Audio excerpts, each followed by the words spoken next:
Hey guys, welcome to another Up to the Real. I am Julian. And I'm James. So we're here going to be talking about some of the movie news. We only got four things to talk about this week. Without further ado, let's get started. So I don't know why we're going to continue talking about the Academy. I'm sorry, James, but it has to be discussed. For the first time in 30 years since 1989, it's reported that Academy will not have a host. Yeah, they said, fuck it. Excuse my language. They just said, you know what? No one wants to do it. And the few people who can are crappy. All right, screw it.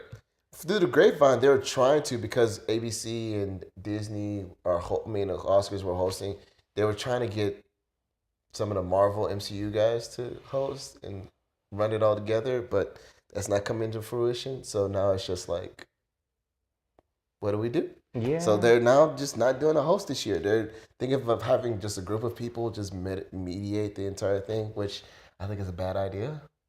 Yeah, we talked a bit about this a couple months ago, maybe a month ago or so, when the VGAs came on.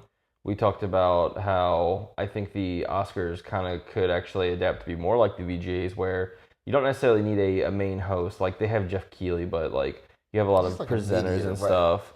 And then you just kind of fill your time with trailers, which obviously there's a lot of games that you can always show trailers, or movies. It's hard to kind of show trailers throughout, but I think that would be a pretty good concept at this point. I mean, you don't have any real host, and if you want to keep people entertained and want them to actually watch, instead of having dumb little skits where you go, okay, it's funny because they're in a movie. Like, you could have something where you just show, like, hey, these are the new trailers. Like, they didn't have to show Spider-Man for a reason. They could have saved that for that, something like that. I don't know, man. The Oscars are just becoming more and more sad. Yes, I agree. I wholeheartedly agree. So it's getting ridiculous. This whole fiasco is just a nightmare. Just a hope we're going to be done with it until after the award season. Well, unfortunately, we got to talk about nominations next week. Crap. Don't worry, I'll pick all the winners, 100% accuracy. He is right on that. No problem. Yeah, I don't know. Oscars, while those are disappointing, what's also kind of disappointing is the world, because Aquaman just broke, how much money was it? Over $1 billion. Over $1 billion worldwide. Doesn't surprise me too much. The first DCEU movie to do it. Yeah, I think a big part of that is the special effects. We often kind of talk about how like movies like Transformers get a whole bunch of money in Pacific Rim because they do crazy overseas, like in China. Speaking of which, hold that thought. Keep talking though. I want And to see something. it's one of those things where I'm interested to see like how. I mean, I know it probably did well here in the States because it's still a superhero movie and people go see those. Only but, about 200 and some odd, like right under $300 million domestically. And so yeah, that sounds about right, because it means it would have done twice as well overseas, and that's kind of par for the course for those crazy over the top special effects movies. I still haven't seen it, so I don't want to completely just crap all over it. I've heard kind of like okay things. What's this? Oh, what are you doing? It's bad. How bad? Bumblebee. I was looking to see, because remember you said you thought Bumblebee was gonna knock it out of the park overseas. So domestically, it only did 100 million. Okay. Worldwide, only 250 million. I'm surprised it made so little. I'm surprised too. Because I've heard, you know what? I think that's a lot of just like, we're tired of Transformers, though. I think so. Yeah, I don't know. That's another disappointment where it's one of those things where good movies, allegedly, again, haven't seen either of these, doing poorly, and then Aquaman, which is kind of like probably a middle line, whatever, kind of good, kind of bad mixed reviews, doing crazy money. I mean, new IP as far as a lot of people are concerned. So I don't know. I guess that means that DCEU says we still got life to linger on too, and it's just like they're doing better in their. I mean, honestly, they're independent. Like the independent movies are better than the mashups. One of them was fine. Aquaman's apparently fine. Like, it's whenever you have multiple characters that they don't know what to do. Batman vs Superman, Justice League. So I don't know. Yeah, I don't know. But it is what it is. Speaking of mashups, A movie that will be coming out this upcoming weekend is Glass. Ironically, reviews, the embargo came out last week instead of early this week, and it looks like Shamalama Ding Dong is back. Yeah, I will probably go see it this weekend if I can. Okay. Neither of those movies are Crazy Split or Unbreakable. I mean, it's one of those movies. If you told me when Unbreakable came out, hey, you're getting a trilogy of these, and the third one's coming out in 2019, I'd be like, the fuck? That doesn't sound like I care about it at all. But no, I'm glad it's good. I was gonna say the thing is, it's like I liked Unbreakable and I love Split just because James McAvoy's like performance was amazing. But they say Shamalama Ding Dong is back. It's just he said the characters all over the place. The story is convoluted. It's So it's an M. Night Shyamalan movie. Yeah, right. It's a Shyamalan Ding Dong movie, and it's like, okay, so we had M. Night Shyamalan come back for Split and show us that he could make an actual movie, Apparently, a good one. Those are the only ones he can make, apparently. Because what other movie has he had out since Unbreakable until Split and then after Split? So that was good. Okay, so let's go down his repertoire. So Sixth Sense, Unbreakable, Signs, Lady in the Water. Ugh. That one with the grandparents cooking the kids. No. That's The Visit. Was that him though? That was him. That was The Visit. Yeah. That came out right before Split, yeah. which was interesting. It was like he was kind of back to form, but then it was just like, okay. But then The Village was awful. Then after he goes to The Village, he goes The and Mist? No. He does The Last Airbender. Oh God.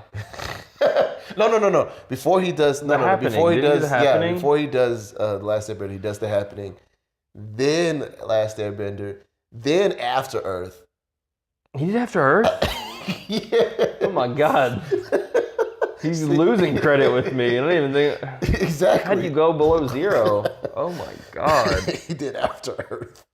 And then he did The Visit, which brought him back from the yeah, crazy. I heard it was okay. Yeah. It was good, not great, but it was good. And then gave a Split. And then we got this. So, do all these movies? I know it's kind of his thing, but every last one of them that we mentioned does it have a twist in it? Every single one. What's one in The Visit? Spoil it for me if you remember. The grandparents were not actually their grandparents. They were like aliens or some crap like that. Okay, that's trash. Do you think? Like I said, it was okay until the twist. Avatar: Last Airbender had a twist where they ruined the material.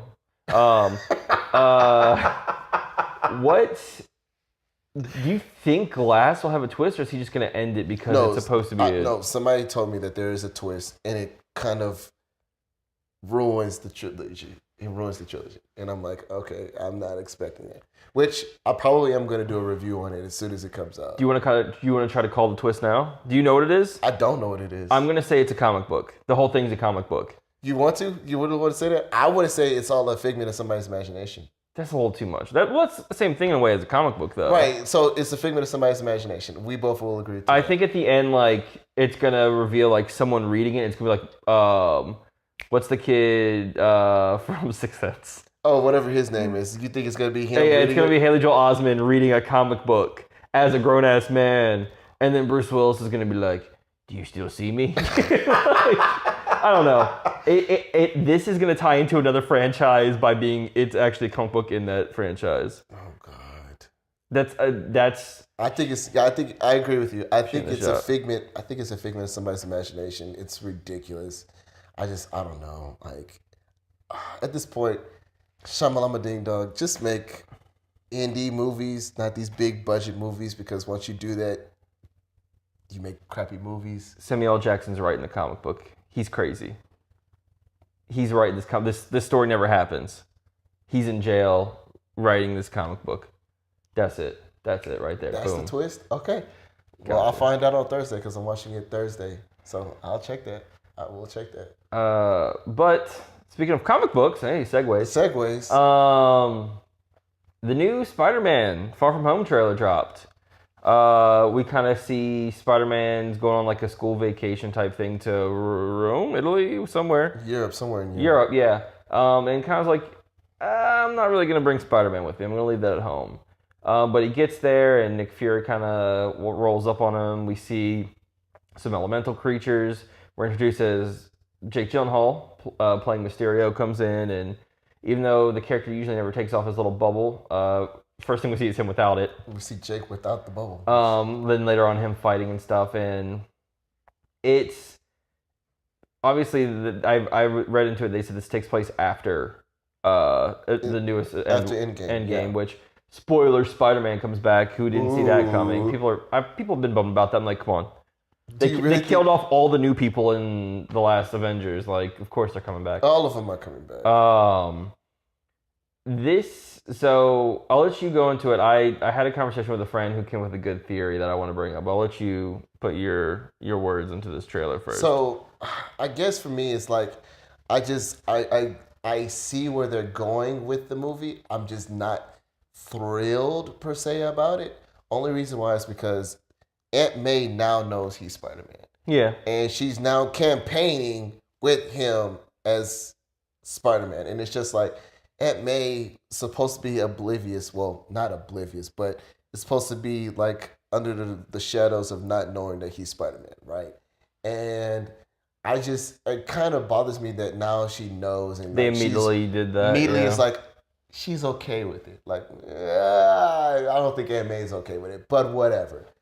That happens, and like you said, you have Molten Man, Sandman, and Hydro Man all in the trailer, and it's like, I hope Marvel is not doing what I think they're doing, which is adding 4 different villains in this one movie, and it's just like we're supposed to be okay with it. But Mysterio is fighting Hydro Man, and he's getting praised for fighting Hydro Man, so I'm just like, So here's where I think everything breaks down. So one of Mysterio's first things he ever did in comics was he made elementals and fought them and defeated them to look like a hero. Right. So I think that these aren't going to be really. I think they're just going to be water, fire, sand elemental. I don't think they're going to be named things. You don't think they're Sandman, Hydro Man, or Molten Man? The theory that I talked about with my buddy is because the whole thing with Mysterio is he's an illusionist. That's kind of his gimmick. That's his whole gimmick. He thinks, because you see Nick Fury in the trailer, he thinks that's not Nick Fury. Because Nick Fury, in the later movies that we see him, he's kind of gray and grizzled and stuff like that. This one in the trailer, go back and watch it, he looks a little bit younger. And it would make sense if Mysterio were to ever see Nick Fury, it would be right after Hydra declassified all the S.H.I.E.L.D. information in Winter Soldier. So the only time he would ever see Nick Fury would be when that information came out. And so he is trying to pretty much ruin Spider-Man's reputation so he can be the real hero. There you go. That's actually ingenious. Yeah. Thank you, Matt Brown, who brought up that theory. I hear so many things about you, Matt Brown. I appreciate that theory. I actually like that theory better than mine because I just thought that it's just Rey Mysterio being a con artist. Rey Mysterio? It's okay. I always call him Mysterion, which is the character from South Park, because I don't want to call him Rey Mysterio on accident. So 619. 619. But I think Mysterio is just a con artist. Absolutely. I just thought he was just a con artist, just trying to basically seem as a hero, like Syndrome was in The Incredibles, right? I just think that he was just making Molten Man, Sandman, and Hydro Man so he could make him seem like he's the good guy. I don't think in any of them, like you said, I don't think they're the actual villains like the ones that we know in the comics. I think they're just nods to him. So basically Mysterio can make him and basically make the con artist. But that makes even more sense because the thing is, it's like in the comics, if you don't know who like Mysterio is, Mysterio knows who Peter Parker is. He knows his personality. He knows what makes him tick. And so the thing is in the comics is, even though he's a con artist, he plays with his mind a lot. So I said Batman. Whoa. So Spider-Man can basically like outwit him. Like basically he's Riddler to Batman. Like that's Batman. Like Mysterio is Spider-Man's Riddler. And I want to see more of that, and I hope that they do that. But if they do that part, if they literally do that with Nick Fury, that's pretty Because daggone dope. has Peter met Nick Fury at this point? No, he's never met Nick Fury. Exactly. Never. Yeah. So why would he come up now? Or what other people are trying to say is what I've been reading on. What other people are trying to say is the theory that they think that Iron Man does die in possibly Endgame, and Nick Fury is now trying to fill in for that spot. It could be that. It could be. But I have to go rewatch Infinity War and see if Sam looks old, like grizzly old, like everybody's saying, or is it just? Because I mean, why would Nick Fury be talking to Spider-Man right now? Why is he in Europe? Yeah, that's what I was gonna say. Like, why is Nick Fury in Europe? Yeah, there's so many other things. I mean, obviously, there's always better things he could be doing, but like, it just doesn't seem logical that he would be there. It wouldn't seem like Nick Fury is there just to be like, hey, by the way, I've been MIA in all the MCU movies, and all of a sudden, I'm here to talk to you I'm coming now. to come talk to this kid. Yeah. Like, for what? And like, there might be stuff in Endgame that might change that theory. But I mean, I think it makes a lot of sense. It does, and that's why I was like, I want to now I want to watch Endgame and see how that plays out. So then I can find out, hey, I actually know that this is going to be a thing in Spider-Man Far From Home. Yeah, it's going to be interesting. It's interesting. Thank you, Matt Brown. Thank you for that theory. I appreciate you for that, sir. Now, off to all that, the movie that comes out this weekend is Glass. And then there's two movies that are coming out, like B-list movies with Middleton on Netflix, where he's like a serial assassin, and the assassins are trying to kill him. I forgot the name of the movie. That's coming out on Netflix on the 18th as well. And then there's another B-list movie that comes out on Netflix. Like, Netflix is trying to make it a thing. Speaking of which, do you want to talk about that? I mean, we could probably talk about it a little bit here because it's not too much to talk about. But then we can possibly get into it a lot later. But there's, they are in the hole bad. So, long story short, and I've been calling this for years now. The thing is like Netflix has now raised their like rates up. If you haven't known, they raised their rates up for most of their for every plan that they have, and so now their standard plan went up from $11 to $13, and then my plan, which I get the 4K version of it, went from $15 to $17, and now they raised their prices up to try to cut into their now $8 billion deficit that they have, which was 20, if I remember correctly, almost a year ago. So y'all really needed that extra $100 million to get Friends back, huh? Well, the thing is like I tell people all the time, y'all are the reason why, not you per se, but Netflix users are the reason why The Office and Friends are still on there. Because like most of my friends, not my friends, but most people I know on Twitter and most of the coworkers I talk to still watch Friends to this very day and rewatch the shit. Like, no offense to anybody who loves Friends. Don't get me wrong. Friends is a 90s sitcom TV show. But it's like, for them to keep people coming back to their service, they have to keep things that people love watching. Yeah. And that's why The Get Down isn't a show anymore. That's why Marco Polo isn't in a show anymore. And that's why, well, Marvel is a whole different entity. Why they're back, why they're gone. But that's why they had to keep Friends for $100 million. And that's why they're now trying to find ways to keep people coming. It was either raise our price or run ads. Netflix doesn't want to run ads, so we got to raise the prices on it. Will it help with that $8 billion deficit? I don't think so. We're pretty much close to just Netflix being TV, like ads and all this, like I don't know. I don't know what the hell they're gonna do. Yeah. I think personally, it's like a bubble. They're like, I keep saying this, and they're at a bubble and they're about to burst. Like literally, the needle is right at the point where it's gonna just pop at any moment. We can go into more details on it on another episode, but like I'm on another video. But I honestly do think Netflix needs to cut down on so much content and make quality content before it gets to the point where Netflix is gonna be a phase. Mm-hmm. So I don't know. tell us what you think about this whole, like, them raising their prices. Do you think you should still keep watching Friends on Netflix? Do you think you should actually watch Netflix original content to keep them afloat? Or, hell, do you think Netflix should just give up at this point? I don't, but it's worth a shot. I don't even really watch Netflix, so I could care either way. Couldn't care either way. Anyway. Yeah. But anyways, don't forget to like, share, subscribe, turn on notifications if you haven't. Leave us comments on what do you think of the Spider-Man theories. Not no outlandish theories, please. But just what you think of it. But do you have anything to say, bro? No, that's pretty much it. I mean, got a big year of movies like we've said before, and they're starting to kick off pretty soon. They're kicking off. I say in February we're gonna see a lot of it with the lead of Battle Angel. Mm-hmm. So, but from all of us here at Station, you guys, thanks for joining us and stay tuned.